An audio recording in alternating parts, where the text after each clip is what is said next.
Welcome to ప్రజాగాలం. నేను మీ దండుపాటి కోటేశ్వరరావు. అందరికీ ఒక ఎన్నో సంవత్సరాల నుంచి సందేహం ఉంది. ముందుగా రెడ్డి సోదరులందరికీ క్షమించమని అడుగుతూ ఒక నిష్పక్షపాతంగా ఈరోజు ఓపెన్గా మాట్లాడతా. ఎదురింటి సంధి రాజారెడ్డి, ఎదురింటి సంధి వైఎస్ అంటే రాజశేఖర్ రెడ్డి, ఎదురింటి సంధి జగన్మోహన్ రెడ్డి. దయచేసి రెడ్డి సోదరులందరూ గమనించండి. ఎదిరింటి సంధి అనే ఇంటి పేరు రెండు తెలుగు రాష్ట్రాల్లో ఏ గ్రామాల్లో ఉంది చెప్పమనండి.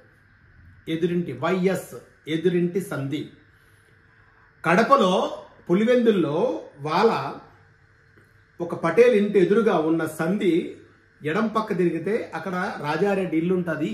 అందరికి అడ్రా చెప్తే ఎదురింటి సంధి లెఫ్ట్కి వెళ్తే ఎడం పక్కకి వెళ్తే రాజారెడ్డి ఇల్లు అని చెప్పారు. అట్లా ఇంటి పేరు వైఎస్ ఎదురింటి సంధి అని వచ్చిందని అంటారు. దానికి ఈ రెడ్డి సోదరులు అందరూ మా జగన్మోహన్ రెడ్డి మారెడ్డి అని చెప్పి పులుముకొని మా రెడ్డి ముఖ్యమంత్రి అయిందని చెప్పి అన్నారు. రాజారెడ్డి చరిత్ర నేను చాలాసార్లు చెప్పాలనుకున్నా, పెద్దల కొరకు ఎందుకులే మనకెందుకులే అనుకున్నాం. కానీ వైఎస్ రాజారెడ్డి చరిత్ర మన ఇండియా భారతదేశాన్ని మోసం చేసి బ్రిటిష్ పరిపాలనలో ఒక సిపాయిగా పనిచేసి అక్కడి బయటకు వచ్చి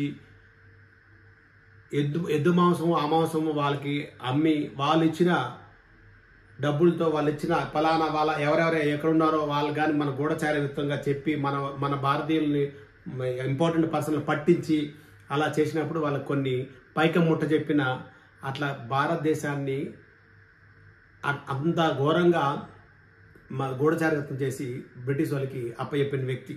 అది మనం చెప్పడం కాదు. ఇప్పుడు బైరెడ్డి రాజశేఖర్ ఏం చెప్తాడు విందాం.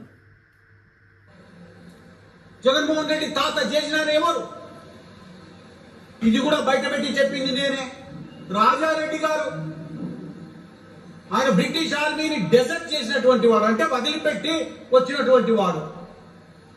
వచ్చి బళ్ళారి కంటోన్మెంట్ కు గొడ్డు మాంసం సప్లై చేసినటువంటి వాడు. తీసుకోండి నా పాత స్టేట్మెంట్స్ అన్ని కూడా. గొడ్డు మాంసము కంటోన్మెంట్ బ్రిటిషర్స్ కు ఇచ్చినటువంటి సప్లై చేసినటువంటి వాడు రాజారెడ్డి. రెడ్లు కాదు వాళ్ళు. నేను మొదటి నుంచి చెప్తున్నా, రెడ్లు కాదు రా నాయన, నమ్మకండి రా నాయన. ఇంకా తోక అది అర్థమైందా? రెడ్లు కాదురా ఆయన మా కంటి వద్దు ఆ తోక. ఎవరైతే మా రెడ్డి సోదరులు పులుంకొని మా జగన్మోహన్ రెడ్డి బైరెడ్డి రాజశేఖర రెడ్డి చెప్తుండు మా రెడ్లు కాదురా ఆయన వాళ్ళని చెప్పి. వాళ్ళు ఏ కులమో తెలియదని చెప్పి అంటున్నాడు. ఒకసారి చూడండి. పిలుచుకొని తిరుగుతున్నారని చెప్తూనే ఉన్నా మొదటి నుంచి నేను. మళ్ళొకసారి చెప్తున్నా, మీది ఏ మతమో మీది ఏ కులమో దీని మీద డిబేట్ జరగాల్సినటువంటి అవసరం ఉంది. ఇంత మోసం చేసిన తర్వాత వదిలిపెట్టే ప్రసక్తే లేదు.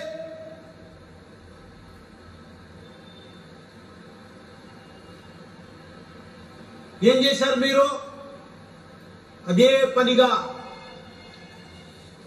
దీని యొక్క శాంక్టిటీ, దీని యొక్క పవిత్రతను దెబ్బతీసేదానికే అది జగన్మోహన్ రెడ్డి గారు ఆయన చుట్టూ ఉన్నటువంటి గ్యాంగ్, నాస్తికులు, అన్యమతస్థులు అంతా కలిసి ఇది ఒక ప్లాన్. దాదాపుగా జగన్మోహన్ రెడ్డి ముఖ్యమంత్రిగా ఉన్నప్పుడు కొన్ని వందల దేవాలయాలను అటాక్ చేశారు. ఎవరు చేయలేదు ఈ రాష్ట్రంలో. వందల దేవాలయాలు విజయనగరం నుంచి నెల్లూరు వరకు, మంత్రాలయం వరకు, అదే రకంగా పత్తికొండ వరకు మొత్తం విగ్రహాలను ధ్వంసం చేసినటువంటి వీటన్నిటి మీద ఎంక్వైరీ జరగాలి. అన్నిట్లలో ముద్దాయి జగన్మోహన్ రెడ్డిగా జగన్. ఇది అయ్యా బాబు జగన్మోహన్ రెడ్డిలు కాదు, వైఎస్ జగన్. రెడ్డి కులానికి సంబంధించిన సోదరులందరికీ మరొక్కసారి క్షమించమని అడుగుతూ, మీ జగన్మోహన్ వైఎస్ జగన్మోహన్ అని పేరు పెట్టి పిలిచే దమ్ముంటే పిలవండి. ఈరోజు బైరెడ్డి రాజశేఖర్ అన్నాడు జగన్, వైఎస్ జగన్. ఆ జగన్మోహన్ ఏ కులము ఏ మతము అని అడుగుతున్నాడు. గత 5 ఏళ్లలో హిందువుల మొత్తాన్ని సర్వనాశనం చేసి హిందువుల మొత్తాన్ని నామరూపాలు లేకుండా చేద్దామని చెప్పి చూస్తున్న వ్యక్తి మళ్ళీ 15 ఏళ్ళు 20 ఏళ్ళు ముఖ్యమంత్రి అయితే ఈ రోజు ప్రతి ఒక్కరును మతం మార్పిడి జరగాల్సిందే జరిగిపోయేది. అలాంటిది ఆ భగవంతుడు కలియుగ వెంకటేశ్వర స్వామి అందరినీ కాపాడి వాళ్ళని బయటికి పంపించాడు. ఈ పంపించడం ఒకటే సరిపోదు, దయచేసి గమనించండి. వాళ్ళు పూర్తిగా రాజకీయాల్లో లేకుండా వెంకటేశ్వర స్వామి చేస్తాడు. అది తప్పకుండా జరుగుతుంది. ఇది వేచి చూడండి. మీరు రెడ్డి సోదరులారా, మరొకసారి చెప్తున్నా అందరికీ, నా స్నేహితులు చాలా మంది రెడ్డి సోదరులు ఉన్నారు. వాళ్ళందరూ నా కొరకు తెలుసు, వాళ్ళ కొరకు తెలుసు. ఎవరు రెడ్డి సోదరులు ఎవరు నా కొరకు ప్రత్యేకించి తప్పుగా భావించొద్దు. మిమ్మల్ని అందరూ నా స్నేహితులు, మరొకసారి సోదరులందరికీ క్షమించమని అడుగుతూ, అసలు ఏ కులము అని అడిగాడు ఆయన. ఎవరు? వైఎస్ జగన్. ఏ కులము, ఆ కులం ఏంటి, ఏ మతం ఏంటి, దాని మీద డిబేట్ జరుగుతుందా లేదా? అన్ని దేవాలయాలు ఎక్కడైతే మనకి ఎక్కడెక్కడ విగ్రహాలు ధ్వంసపడ్డాయో, ఎక్కడెక్కడ రథాలు కాలిపోయినాయో వాటన్నిటి మీద మళ్ళీ ఎంక్వైరీ జరగాలి. ఈ కొత్త కాలంలో 5 ఏళ్ళు ఎన్ని చర్చలు కట్టారు, వాళ్ళ చర్చ ఫాస్టులకు ఎంత జీతాలు ఇచ్చారు, వాటన్నిటి మీద కూడా ఎంక్వైరీ చేసి ఇమీడియట్లీగా ఈ 5 ఏళ్ళు ఏం జరిగిందో దీని మీద సిట్ ఎంక్వైరీ చేసి దర్యాప్తు చేసి త్వరిగా దీన్ని పూర్తి చేశారని మరొకసారి చంద్రబాబు నాయుడు మరియు బీజేపీ పురంధేశ్వరి గారిని మరి కోరుకుంటూ డిప్యూటీ ముఖ్యమంత్రి పవన్ కళ్యాణ్ గారు వేరుకుంటున్నాం. నేను మీ దండపాటి కోటేశ్వర. అందరికీ నమస్కారం.